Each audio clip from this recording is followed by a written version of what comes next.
Hola, ¿qué tal? Buen día. Bueno, en la actualidad vemos un grupo de personas radicales, la mayoría de estos grupos compuestos por feministas y homosexuales. Dichas personas tratan de imponer un lenguaje, el cual llaman un lenguaje inclusivo. Bueno, para empezar este video y entenderlo a plenitud, tenemos que tener en claro qué es lenguaje, qué es lengua y qué es el habla. Es el idioma en el cual nos comunicamos. Puede ser, por ejemplo, el idioma inglés, portugués, español y el derivado, en este caso que vendría a ser el castellano, el derivado del español.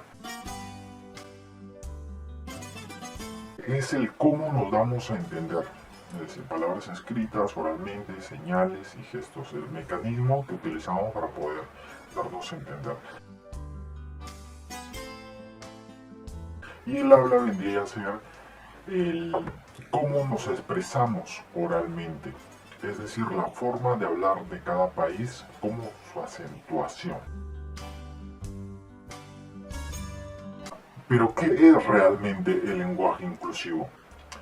Es un lenguaje que presuntamente impulsa la igualdad, ya que sus integrantes indican que para poder hablar de igualdad tenemos que hablar utilizando dicho lenguaje, el cual llaman el lenguaje inclusivo. Sus integrantes aseguran que el lenguaje desde épocas históricas antepasadas ha sido y continúa siendo machista hasta el día de hoy. Por ejemplo, cuando nos referimos a los alumnos, los empresarios y los docentes, etc., se habla tanto de hombres como también de mujeres. Pero en realidad en aquellas palabras solo se hace referencia al género masculino, más no al femenino. Por ello crearon un lenguaje tanto escrito como hablado para supuestamente tratar de incluir a las mujeres en el lenguaje y también a las distintas opciones sexuales. No voy a decir otros géneros, ya que solamente son dos, género masculino y género femenino. Ahora, aquel grupo social quiere representar tanto al género masculino como al femenino en la escritura con el uso del arroba. Y cuando no se puede utilizar el arroba, se reemplazaría por la X.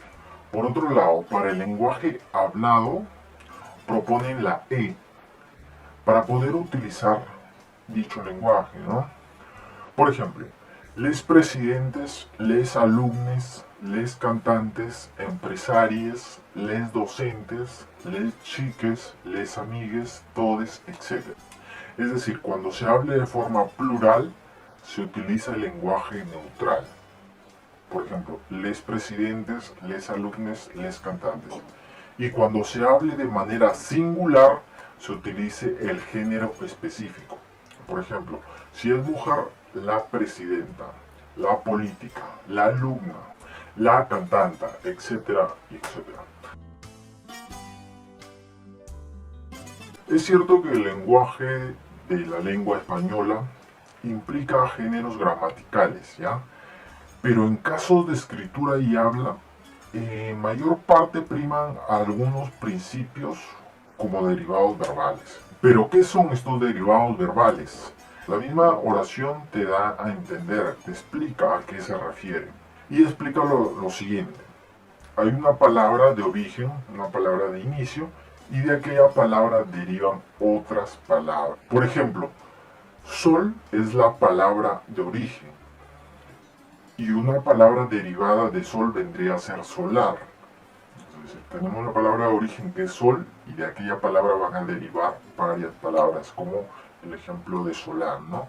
Posterior a ello va a haber otras similitudes, pero siempre van a estar ligadas a esta palabra de origen. Otro ejemplo, por ejemplo, habitar, su derivada vendría a ser habitante, siempre va a estar ligada a este significado de la palabra. Y ahora se preguntarían, ¿y por qué no le podríamos decir habitanta? Porque existe el principio activo. ¿Y qué es el principio activo? El principio hace referencia a base, a fundamento, a inicio. Y activo viene de actividad.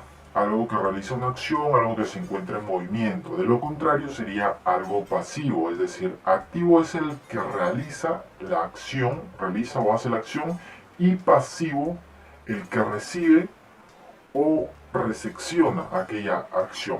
Por ejemplo, principio activo de atacar vendría a ser atacante, sufrir vendría a ser sufriente, cantar vendría a ser cantante, existir existente, y ahora el ser, su principio activo es el ente.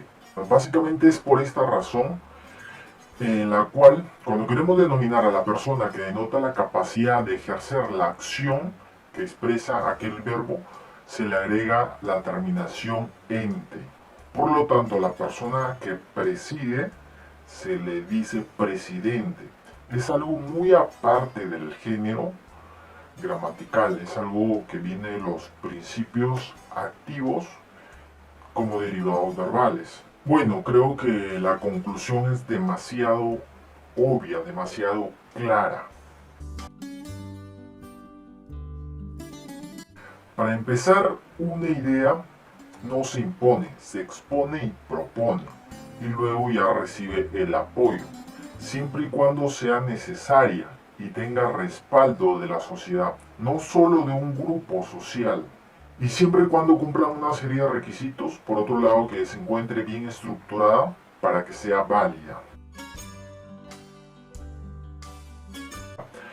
La verdad que yo lo dudo mucho que sea aceptada. Lo que sí me parece raro que hay un grupo de feministas radicales que provienen directamente de España y son ellas básicamente las que proponen el cambio de la estructura del lenguaje español. Si es aceptada esta propuesta estaría en la categoría de lengua subestándar. Dentro de la lengua tenemos niveles de lengua.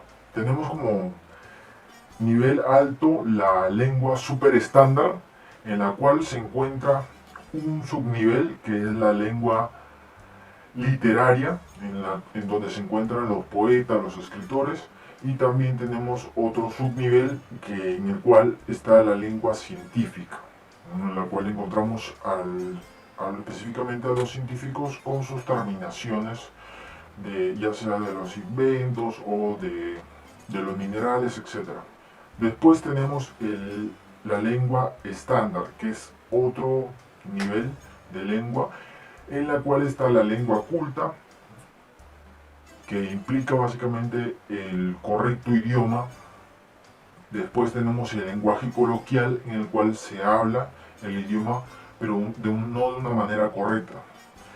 Después, por debajo de ese nivel, tenemos el nivel de la lengua subestándar, en la cual tenemos también dos subniveles. Tenemos el lenguaje popular y el lenguaje vulgar.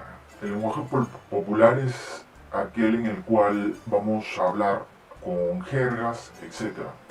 Y el lenguaje vulgar, pues ya mencionamos la lisura, ¿no? Esta propuesta encajaría en el lenguaje popular.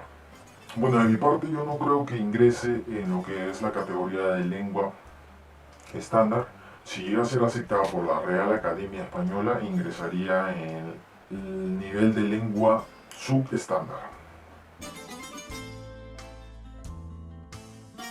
No, la verdad que las representantes de estos grupos sociales ven este movimiento como un beneficio solo para su comunidad, la cual implica a un grupo reducido de feministas, fetichistas y homosexuales, mas no como un beneficio social de todas las personas que hablan esta lengua. Bueno, desde mi punto de vista yo solo veo un grupo de millennials, la mayoría con problemas mentales, con distintas opciones sexuales, que lo que busca es llamar la atención y tratar de obtener beneficios en la ley. Y por otro lado, me apena demasiado saber que la mayoría de estos grupos son manipulados por grupos políticos, ya que los grupos políticos buscan justamente estos pequeños grupos con diferente pensamiento, con pensamiento radical, para ponerlos de alguna u otra manera en contra del Estado, o en todo caso usarlo para poder llevar la contra a algunos legisladores. Y bueno, ese es el punto de vista personal y dime, ¿cuál es tu punto de vista?